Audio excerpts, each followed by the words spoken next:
Chapter 8. Interpersonal Relations, Ownership and Aggression. We have so far been discussing the free society, the society of peaceful cooperation and voluntary interpersonal relations. There is, however, another and contrasting type of interpersonal relation, the use of aggressive violence by one man against another.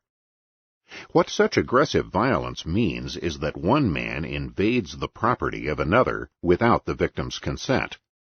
The invasion may be against a man's property in his person, as in the case of bodily assault, or against his property in tangible goods, as in robbery or trespass. In either case, the aggressor imposes his will over the natural property of another. He deprives the other man of his freedom of action and of the full exercise of his natural self-ownership. Let us set aside for a moment the corollary but more complex case of tangible property and concentrate on the question of a man's ownership rights to his own body. Here there are two alternatives. Either we may lay down a rule that each man should be permitted, that is, have the right to, the full ownership of his own body, or we may rule that he may not have such complete ownership. If he does, then we have the libertarian natural law for a free society as treated above. But if he does not, if each man is not entitled to full and 100% self-ownership, then what does this imply? It implies either one of two conditions. One, the communist one of universal and equal other ownership, or two, partial ownership of one group by another, a system of rule by one class over another. These are the only logical alternatives to a state of 100% self-ownership for all. Professor George Mavrodes of the Department of Philosophy of the University of Michigan objects that there is another logical alternative, namely that no one owns anybody, either himself or anyone else, nor any share of anybody. However, since ownership signifies range of control, this would mean that no one would be able to do anything, and the human race would quickly vanish. Let us consider alternative 2. Here, one person or group of persons, G, are entitled to own not only themselves, but also the remainder of society, R. But, apart from many other problems and difficulties with this kind of system, we cannot here have a universal or natural law ethic for the human race. We can only have a partial and arbitrary ethic, similar to the view that Hohenzollerns are by nature entitled to rule over non-Hohenzollerns. Indeed, the ethic which states that Class G is entitled to rule over Class R implies that the latter, R, are subhuman beings who do not have a right to participate as full humans in the rights of self-ownership enjoyed by G. But this, of course, violates the initial assumption that we are carving out an ethic for human beings as such. What then of alternative 1? This is the view that, considering individuals A, B, C, no man is entitled to 100% ownership of his own person. Instead, an equal part of the ownership of A's body should be vested in B, C, and the same should hold true for each of the others. This view, at least, does have the merit of being a universal rule, applying to every person in the society, but it suffers from numerous other difficulties. In the first place, in practice, if there are more than a very few people in the society, this alternative must break down and reduce to alternative 2, partial rule by some over others. For it is physically impossible for everyone to keep continual tabs on everyone else, and thereby to exercise his equal share of partial ownership over every other man. In practice, then, this concept of universal and equal other ownership is utopian and impossible, and supervision, and therefore ownership of others, necessarily becomes a specialized activity of a ruling class. Hence, no society which does not have full self-ownership for everyone can enjoy a universal ethic. For this reason alone, 100% self-ownership for every man is the only viable political ethic for mankind. But suppose for the sake of argument that this utopia could be sustained. What then? In the first place, it is surely absurd to hold that no man is entitled to own himself, and yet to hold that each of these very men is entitled to own a part of all other men. But more than that, would our utopia be desirable? Can we picture a world in which no man is free to take any action whatsoever without prior approval by everyone else in society? Clearly, no man would be able to do anything, and the human race would quickly perish.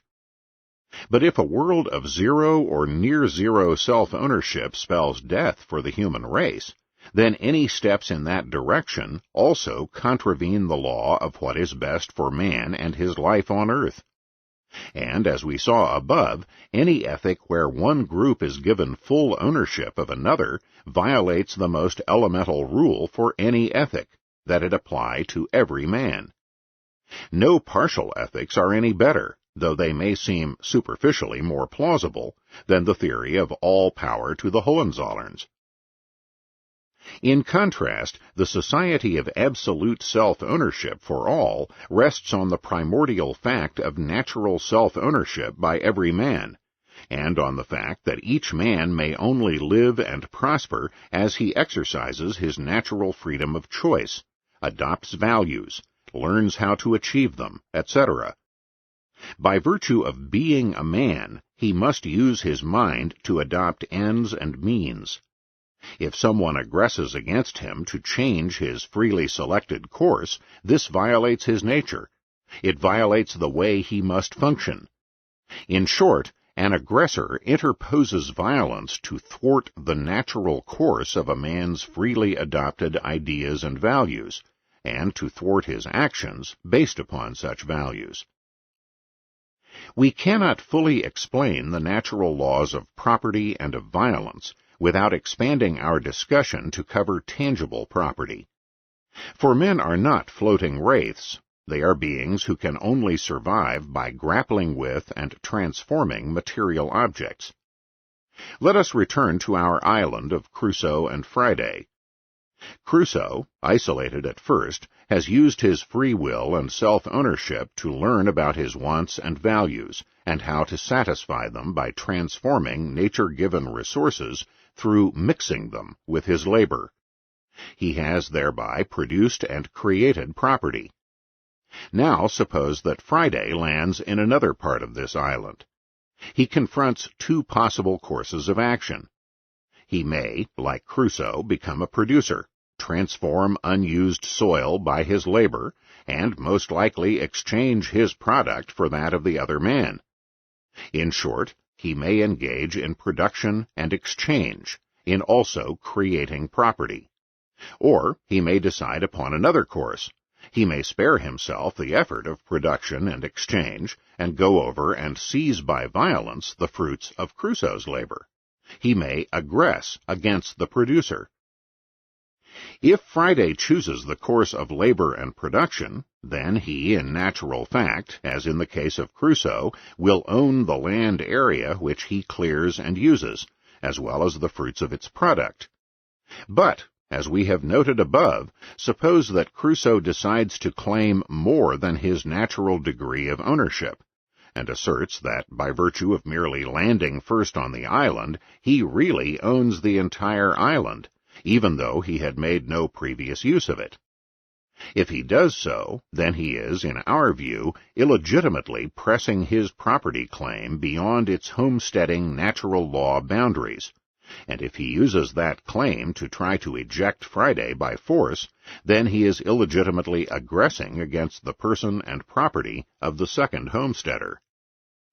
Some theorists have maintained, in what we might call the Columbus complex, that the first discoverer of a new unowned island or continent can rightfully own the entire area by simply asserting his claim.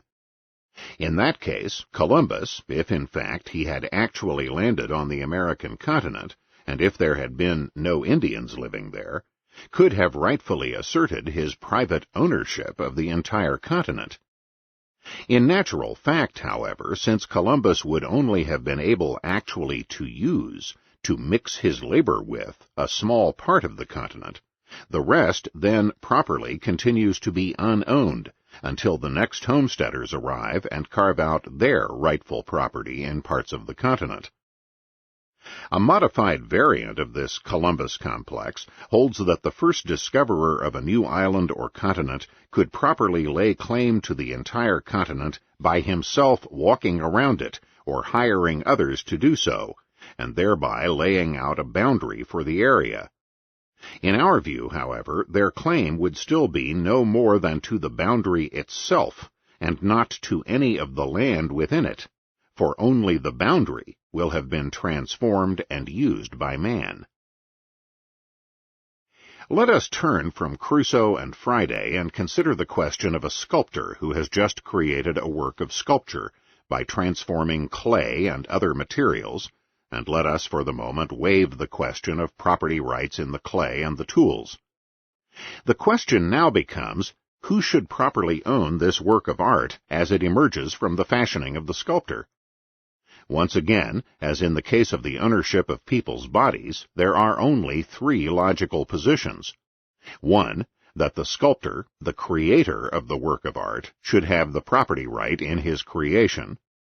2, that another man or group of men have the right in that creation, that is, to expropriate it by force without the sculptor's consent. Or 3, the communist solution, that every individual in the world has an equal, quotal right to share in the ownership of the sculpture. Put this starkly, there are very few people who would deny the monstrous injustice in either a group or the world community seizing ownership of the sculpture. For the sculptor has in fact created this work of art. Not, of course, in the sense that he has created matter, but that he has produced it by transforming nature-given matter, the clay, into another form in accordance with his own ideas and his own labor and energy. Surely, if every man has the right to own his own body, and if he must use and transform material natural objects in order to survive, then he has the right to own the product that he has made by his energy and effort into a veritable extension of his own personality. Such is the case of the sculptor, who has placed the stamp of his own person on the raw material by mixing his labor with the clay. But if the sculptor has done so, then so has every producer who has homesteaded or mixed his labor with the objects of nature.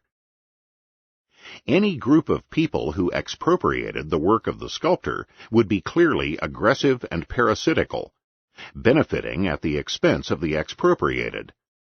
As most people would agree, they would be clearly violating the right of the sculptor to his product, to the extension of his personality. And this would be true whether a group or the world commune did the expropriation, except that, as in the case of communal ownership of persons, in practice this expropriation would have to be performed by a group of men in the name of the world community. But, as we have indicated, if the sculptor has the right to his own product, or transformed materials of nature, then so have the other producers. So have the men who extracted the clay from the ground and sold it to the sculptor, or the men who produced the tools with which he worked on the clay. For these men, too, were producers. They, too, mixed their ideas and their technological know-how with the nature-given soil to emerge with a valued product. They, too, have mixed their labor and energies with the soil, and so they, too, are entitled to the ownership of the goods they produced.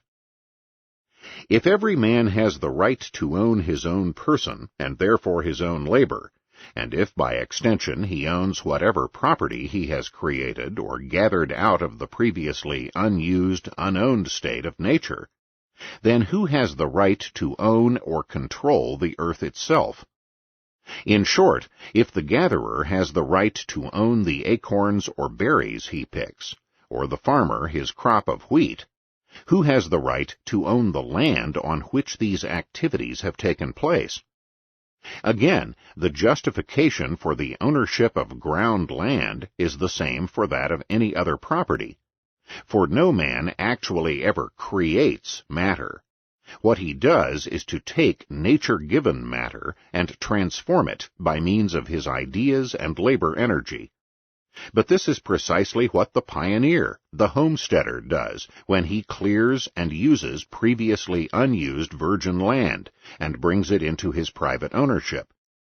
The homesteader, just as the sculptor or miner, has transformed the nature-given soil by his labor and his personality.